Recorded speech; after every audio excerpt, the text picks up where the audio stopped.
আসসালামু আলাইকুম, আপনাদের সকলকে ওয়েলকাম জানাচ্ছি আমার চ্যানেলে। আশা করি আল্লাহ তাআলার অশেষ রহমতে সবাই খুব ভালো আছেন।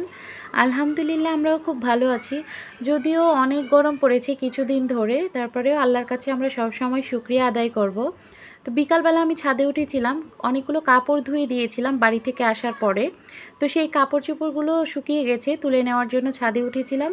ছাদে ঠান্ডা বাতাস আর হাঁটতেও খুব ভালো লাগছিল। কিছুক্ষণ ছাদে সময় কাটানোর পরে আমি কাপড় চোপড় তুলে নিয়ে চলে এসেছি। এটা হচ্ছে রাত্রেবেলা। তো আমি বাড়ি থেকে এটা হচ্ছে লাল গমের আটা নিয়ে আসা হয়েছে। তো এই গমের আটাগুলো চেলে নিলাম। এরপরে এটার সাথে আমি বাজারের যে কেনা সাদা আটা থাকে সেটা মিক্সড করে নিলাম। তো মিক্সড করে নিয়ে আমি পটে ঢেলে নিচ্ছি। আর আমি আজকে কিছু গ্রোসারি বাজার করেছি, সেগুলো এখন আমি সব রিফিল করে নিব। সব যেগুলো শেষ হয়ে গেছিলো সেগুলো আমি এখন রিফিল করে নিচ্ছি। এই পর্যন্ত যারা আমার ভিডিওটি দেখছেন তাদের কাছে যদি আমার ভিডিওটি একটুও ভালো লেগে থাকে তাহলে একটাই অনুরোধ থাকবে, একটা লাইক দিয়ে ভিডিওটি দেখবেন।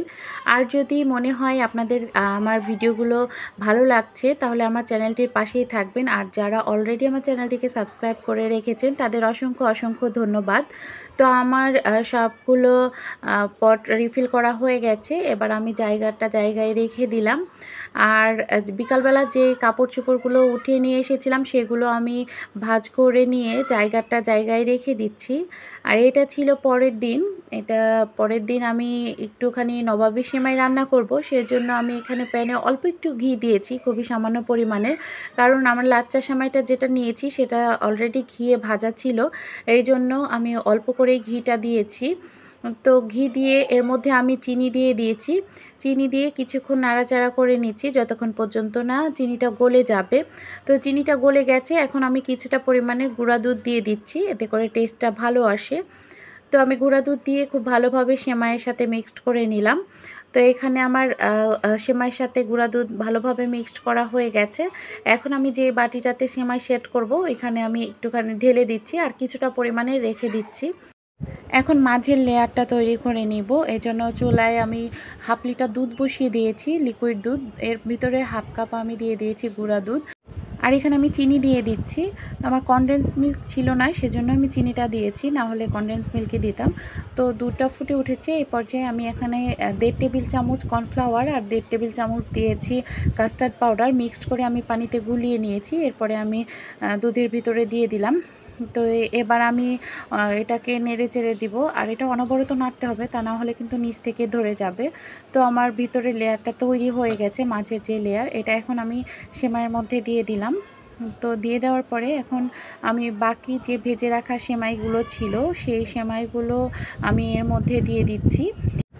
সেমাইগুলো খুব ভালোভাবে দিয়ে আমি এটাকে ঠান্ডা করে নিব। ঠান্ডা করার পরে নর্মাল রুম টেম্পারেচারে আসলে আমি এটাকে ফ্রিজে রেখে ঠান্ডা করে নেব। আর এটা ঠান্ডা ঠান্ডা খেতে অনেক মজা লাগে।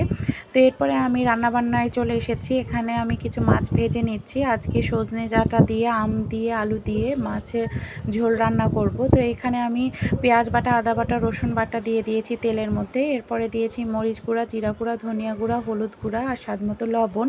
এরপরে মশলাটা খুব ভালোভাবে কষিয়ে নিলাম। এখন আমি এইখানে সজনে ডাঁটা, আলু আর আম দিয়ে দিচ্ছি। এবার খুব ভালোভাবে মশলার সাথে কষিয়ে নিব। আর এই প্রচণ্ড গরম যেহেতু, এই গরমকালে একটু ঝোল ঝোল তরকারি, একটু টকের তরকারি বেশি ভালো লাগে। আর অপর পাশে চুলায় আমি কিছুটা পরিমাণের এখানে চাল কুমড়োর বড়ি ভেজে নিয়েছি, এটা আমি বেগুন দিয়ে রান্না করব। তো এই যে আমার এখন সজনে ডাঁটাটা কষানো হয়ে গেছে, ঝোলের জন্য পানি দিয়ে দিলাম। এরপর ঢাকনা দিয়ে ঢেকে ওটা রান্না হতে থাক। এই পাশের চুলায় আমি লাউ ভাজি করে নিয়েছি। তো সজনে ডাঁটা, আম, আলু সব সুন্দরভাবে সেদ্ধ হয়ে গেছে। এখন আমি মাছগুলো দিয়ে দিচ্ছি। এরপরে কিছুক্ষণ রান্না করব। এরপরে আমি চুলাটা বন্ধ করে দিব মাছ রান্না হয়ে গেলে।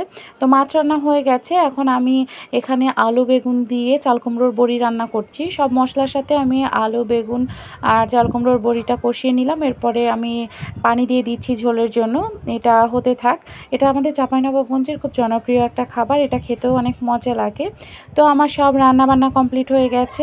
আর এই যে নবাবী সেমাইটা আমি ফ্রিজ থেকে বের করে নিয়েছি, এটা বেশ ঠান্ডা ঠান্ডা, খেতে অনেক মজা হয়েছিল। তো আমি এটা কেটে সার্ভ করে নিচ্ছি। তো সবাই ভালো থাকবেন। আল্লাহ হাফিজ।